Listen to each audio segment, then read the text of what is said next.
আসসালামু আলাইকুম প্রিয় বন্ধুরা, আশা করি সকলে ভালো আছেন।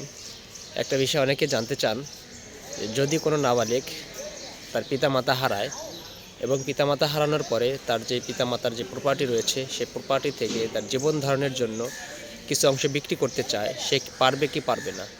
প্রশ্নের উত্তর হচ্ছে সে পারবে না। কেন পারবে না?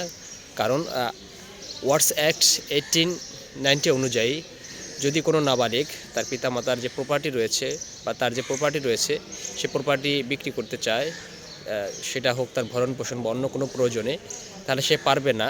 পারবে একটা উপায়ে, সেটা হচ্ছে আদালত কর্তৃক তার একজন রিসিভার নিয়োগ দিতে হবে। সেই রিসিভারের মাধ্যমে হচ্ছে সে তার যে প্রপার্টি রয়েছে সে প্রপার্টি হচ্ছে বিক্রি করতে পারবে।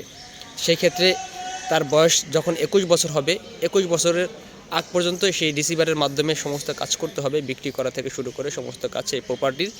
21 বছর যদি তার পূর্ণ হয়ে যায়, তাহলে সেই তার রিসিভারের কাছ থেকে তার যে সম্পত্তি রয়েছে সেই সম্পত্তি হচ্ছে বুঝে নিয়ে সে তার মন মতো বিক্রি করতে পারবে বা যা খুশি তা করতে পারবে।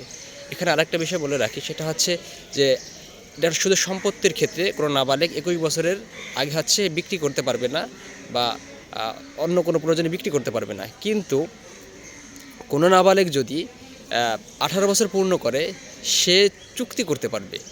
মেজরিটি অ্যাক্ট 1875 অনুযায়ী সে যে কোনো বিষয় যে কারো সাথেই চুক্তি করতে পারবে। 18 বছর হইলে এটা তার জন্য হচ্ছে বৈধ হবে।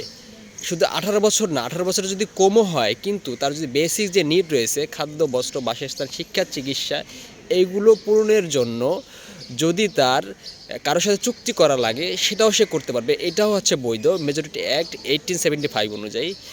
আশা করি সকলে উপকৃত হবেন। ধন্যবাদ। আসসালামু আলাইকুম।